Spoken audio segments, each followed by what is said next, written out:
বিরোধী দলনেতা শুভেন্দু অধিকারীর গাড়িকে লক্ষ্য করে জয় বাংলা স্লোগান দেওয়া হচ্ছে।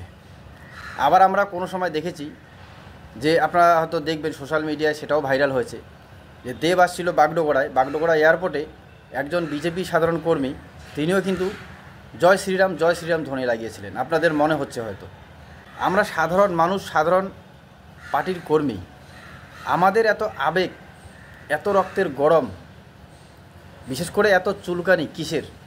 কারণ সোশ্যাল মিডিয়ায় অনেক অভিজ্ঞ মানুষ বলছেন, যারা জ্ঞানী মানুষ, এবং কিছু নেতা নেত্রীরাও বলছেন, সোশ্যাল মিডিয়ায় ভিডিও দিয়ে বলছেন যে উপরের বড় বড় নেতা নেত্রীরা সকলেই সৌজন্যমূলক সাক্ষাৎকার করছেন।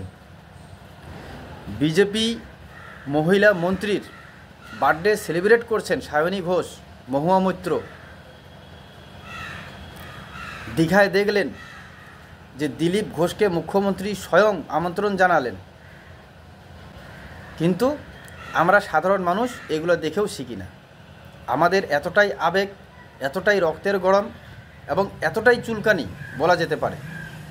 এই ভদ্রলোক বলছেন পরে যে ওনাকে মারধরও করা হয়, তো মার খাবে না তো কী খাবে? শুভেন্দু অধিকারী বিরোধী দলনেতা হতে পারে, বিজেপির নেতা হতে পারে, রুলিং পার্টির নেতা নয়, কিন্তু পশ্চিমবঙ্গের একমাত্র বিরোধী দলনেতা। ওনার সিকিউরিটি দেখছেন কত সিকিউরিটি? দেব আসছে বাগডোগরায়, দেবের সিকিউরিটি দেখছেন আপনারা কত সিকিউরিটি? আর হাইফাই নেতারা তো সবাই সিকিউরিটিতে ঘোরে, আপনি কিসে ঘোরেন?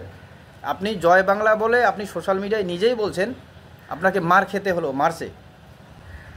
এরা তো দেবের সামনে যে জয় শ্রীরাম বলছিল, ওর ভাগ্য ভালো যে দেব ওকে গলা ধরে জড়িয়েছিল।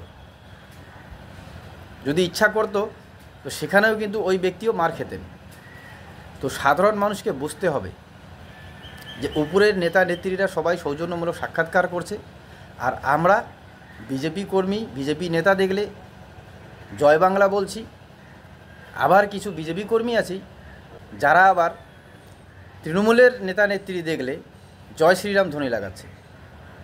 আরে এটা ভালোবাসার সহিত সকলেই জয় বাংলা বলতে পারে। যারা রামকে ভালোবাসে তারা জয় শ্রীরাম বলতেই পারে।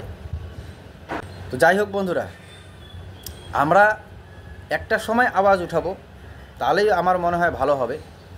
সরকার যেই থাকুক, আমাদের সাধারণ জনগণের যখনই উন্নয়ন নিয়ে কোনো কথা হবে, তখনই আমরা একজোট হয়ে আওয়াজ তুলব। সে যত বড়ই নেতা হোক, যত বড়ই মন্ত্রী হোক, তবেই সাধারণ জনগণের উন্নয়ন হবে।